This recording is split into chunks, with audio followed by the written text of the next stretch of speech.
What if the pain you carry today isn't yours alone, but an echo of a wound inflicted before you even knew you had a self to protect?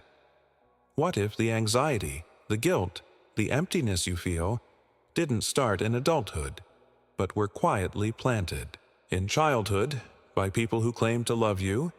Many of us grew up in families that looked normal from the outside. No beatings, no obvious abuse, just parents doing their best. And yet, something inside us feels broken, misplaced, as if we've been carrying someone else's shame our entire life. Psychiatrist Dr. Gabor Maté calls this trauma without drama. It's not the visible scars that leave the deepest impact, but the invisible ones, the unmet emotional needs, the silent expectations, the love that only came when we were good.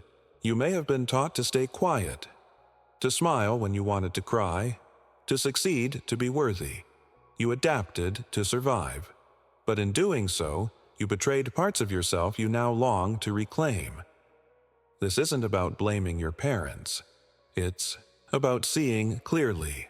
Because until you understand how your past shaped your patterns, your relationships, your health, your sense of self, you'll keep trying to fix the symptoms without healing the root. This journey isn't easy, but it's necessary. If you've ever felt like something was off in your childhood, even though you can't quite name it, this is for you. You were broken before you knew it, but now you can finally begin to understand why, and more importantly, how to rebuild. Let's begin. There's a particular kind of pain that doesn't come with bruises. No screaming, no chaos, just a quiet void, a silence that wrapped itself around your childhood like a blanket. And for a long time, you thought that was love. Maybe your parents were always present physically but absent emotionally. Maybe they provided food, shelter, education, but not space for your feelings, not room for your truth. And because no one yelled, because no one hit, you told yourself, I had a good childhood. But something still feels off. The truth is, children don't need perfect parents. They need attunement, presence, to be seen not just for what they do, but for who they are. When that doesn't happen, the child doesn't blame the parent. They blame themselves. You might have felt this early, that certain emotions were unwelcome.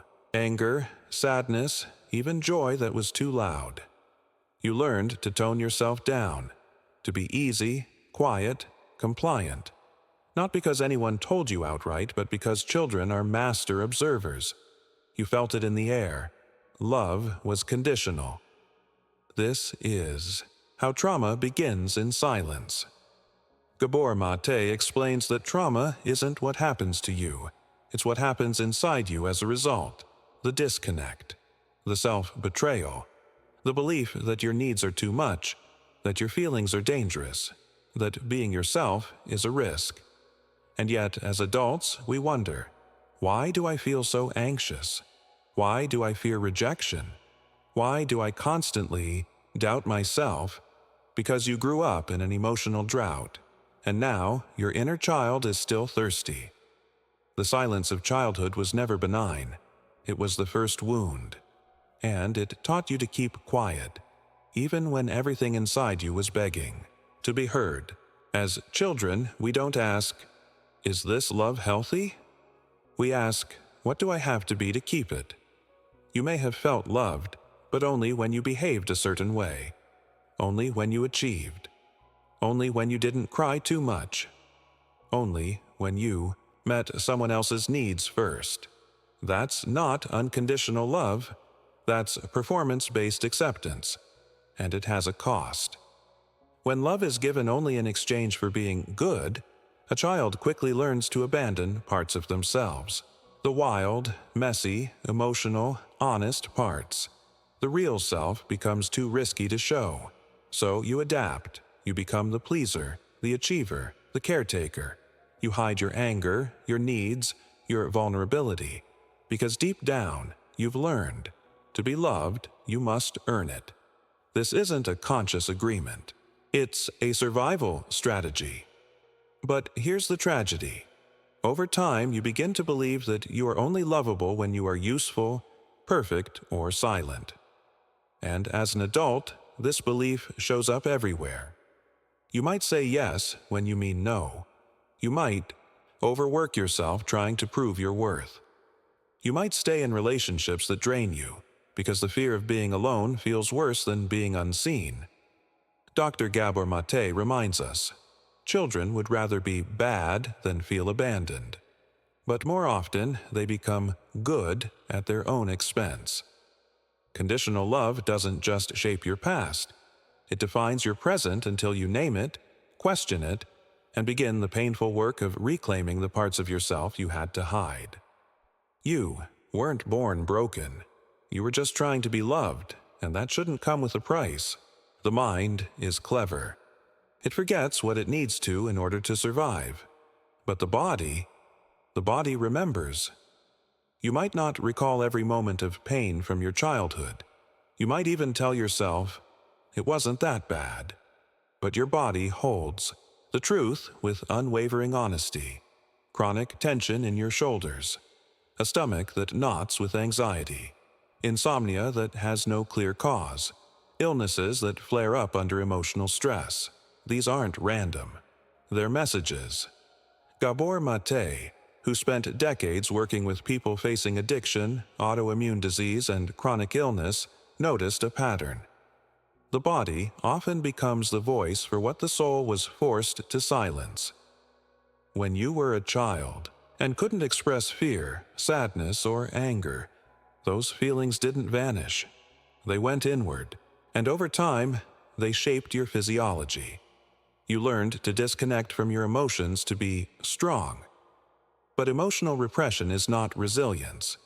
It's a slow erosion of the self. Your body kept track. It remembered every time you felt unsafe but couldn't speak. Every time you swallowed your needs to protect someone else. Every time you ignored your instincts to keep the peace. Eventually, the body speaks louder, through panic attacks, through fatigue, through a quiet feeling that something isn't right, even if you can't explain it. This is not weakness. This is wisdom. Your body is trying to bring you back to a truth you've buried for too long. Healing begins when we stop asking, "What's wrong with me?" and start asking, "What happened to me?" Because the body never forgets what the mind needed to erase to survive. Emotional neglect is one of the most invisible forms of trauma. No shouting, no hitting, just the aching absence of attunement, the wound of not being seen. As children, we come into the world wired for connection. We don't just want attention, we need it to survive. Not just physically, but emotionally. We need someone to reflect back. I see you. I hear you. You matter. But what if no one did? What if your tears were ignored? Your joys dismissed? Your fears met with silence or ridicule? You may not remember a single dramatic moment, and that's the trap. Emotional neglect often hides behind what appears to be a normal childhood. But deep inside, the message you received was loud and clear. Your emotions are too much. You are too much. So, you stopped sharing. It started hiding. You became self-reliant far too soon, not out of strength, but necessity. Gabor Maté describes emotional neglect as a failure of attunement. It's not about what was done to you, but what was withheld. Empathy, presence, validation, and that wound doesn't just vanish. As adults, we often repeat the pattern. We struggle to trust others with our feelings. We downplay our pain. We feel unseen, even in close relationships, because we never learned what it feels like to be emotionally held. You might excel in your career. You might be the one everyone relies on. But inside, there's still a child waiting to be noticed. Healing begins when you stop waiting for others to finally see you and start the brave work of seeing yourself. Being unseen was never your fault. But being visible now, that's your responsibility. Some children scream, others go quiet, and sometimes the quiet ones are the most wounded, because they learned early that expressing themselves came at too high a cost. You might have grown up in a home where speaking your truth led to conflict, punishment, or emotional withdrawal. So you stopped, not because you had nothing to say, but because it felt safer to be invisible than to be rejected. This is how repression begins, not as a choice, but as a survival instinct.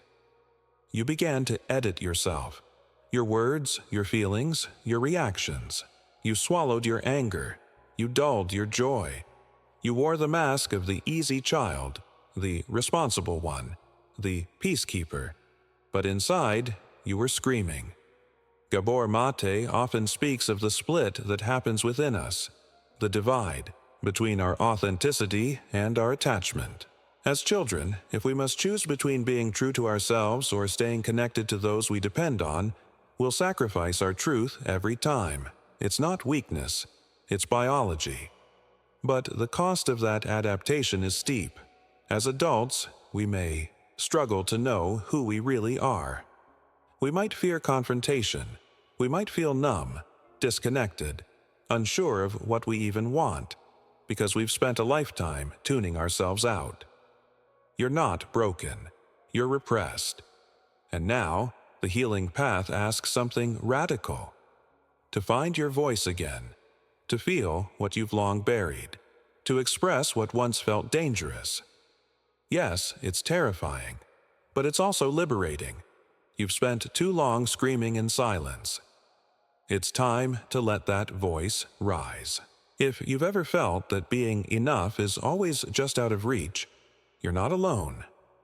Behind the drive to be perfect often lives a wounded child terrified of disappointing the people they depended on. That fear doesn't come out of nowhere. It's built in silence, shaped by glances, comments, comparisons, expectations. Maybe you were praised only when you performed.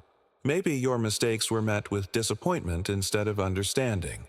Maybe you were made to feel responsible for someone else's happiness.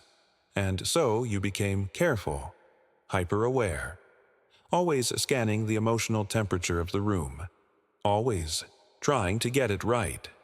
This is where perfectionism is born, not from ambition, but from fear. Fear of rejection, fear of shame, fear of not being loved if you fall short. Gabor Maté reminds us that guilt in children is often misplaced. A child will assume, if I'm not being loved the way I need, it must be my fault. That innocent logic turns into a lifetime of self-blame. You might now be the one who over-apologizes, who can't rest without earning it, who feels uneasy when someone is upset, even if it has nothing to do with you.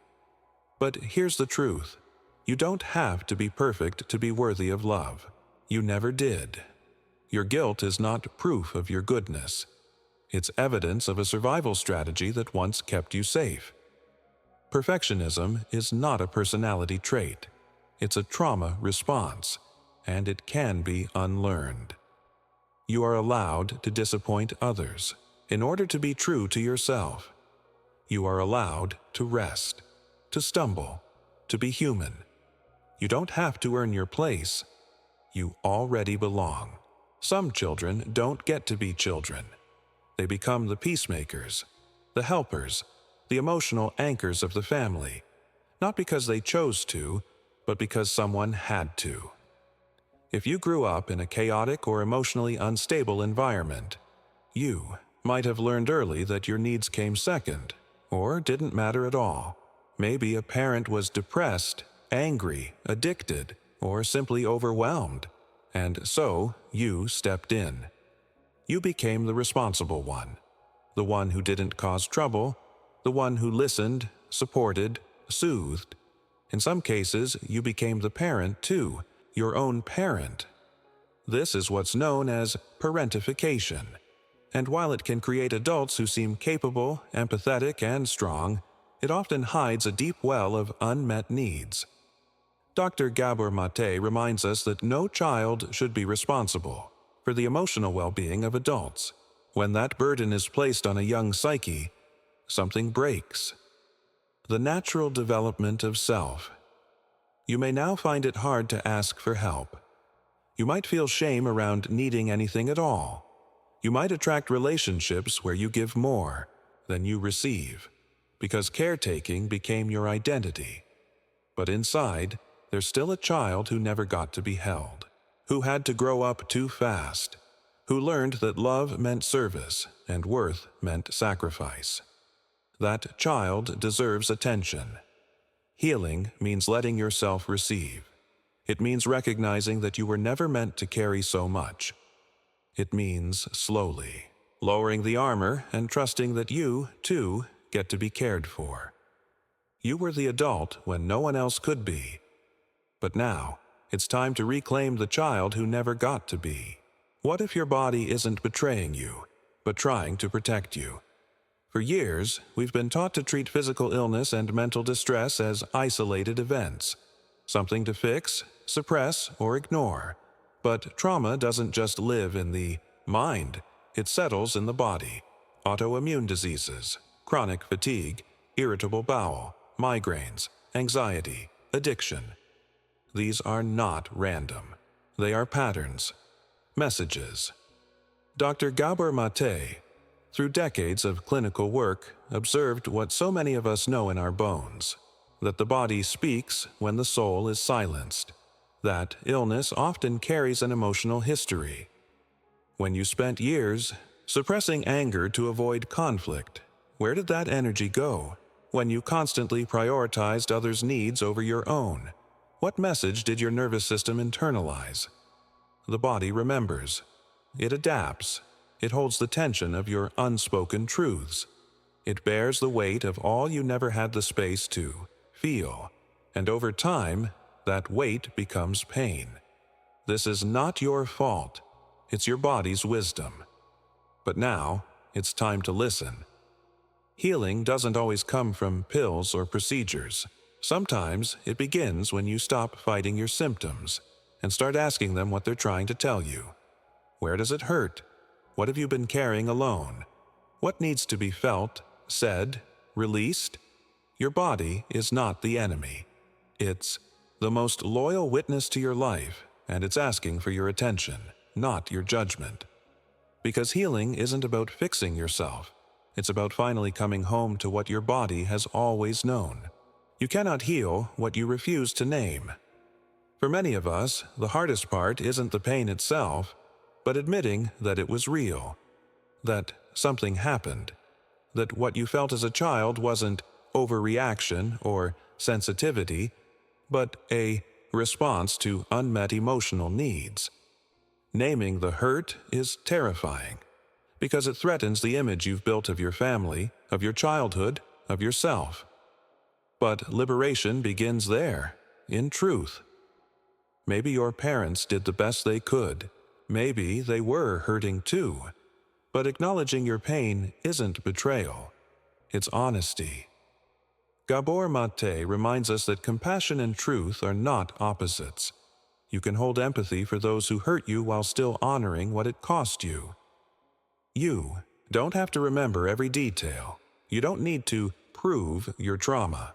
You just have to trust what your body has been telling you all along, that something didn't feel right, that you needed more, that you still carry the echoes of what was missing, and in naming it, you begin to unburden yourself.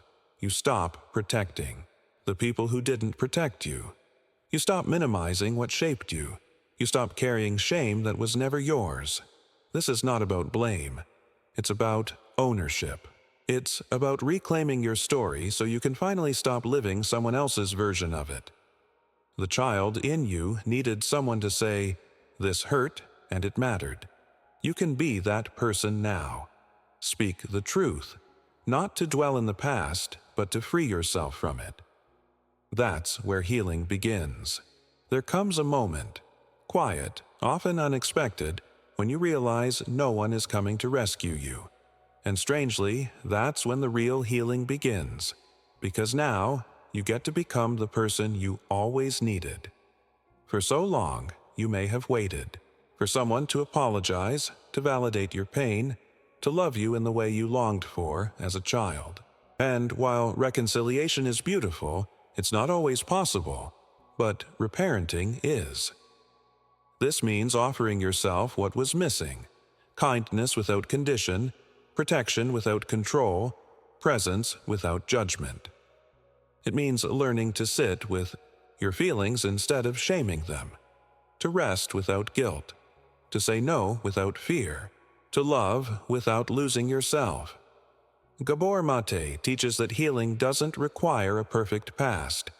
It requires present-day truth and care. You cannot go back and rewrite your childhood, but you can stop repeating it. You can build a home inside yourself, safe, warm, and honest. You can recognize when you're abandoning yourself again, and choose differently. You can create boundaries, not as walls, but as doors that open only to those who truly see you.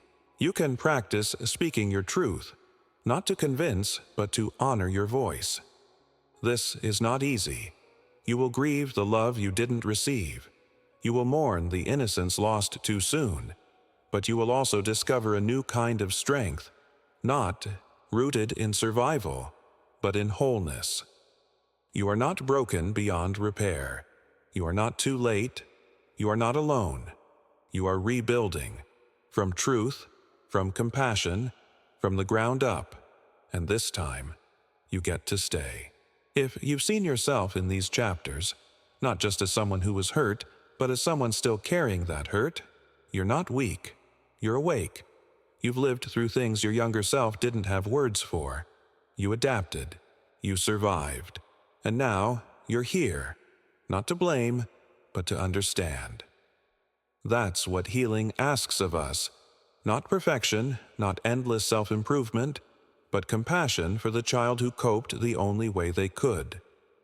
Gabor Maté says it best: the question is never why the addiction, but why the pain. And behind every addiction, every overachievement, every silence, every outburst, there's pain, often invisible, often inherited, but real. So what do you do now? Start small, but start. Notice your patterns with curiosity, not judgment. Ask your body what it needs, not what it should tolerate. Speak your truth, even if your voice shakes. Let grief come, for what was missing, for what was too much, for what you never got to say. Celebrate every moment of self-awareness as a step toward liberation. You were broken before you could name it, but now you can name it, and that changes everything. Because healing doesn't mean erasing the past. It means holding it with tenderness. It means choosing not to pass it forward. It means finally becoming the person your younger self prayed for. You were never too much. You were never not enough. You were simply waiting to be seen, to be heard, to come home to yourself, and now you are.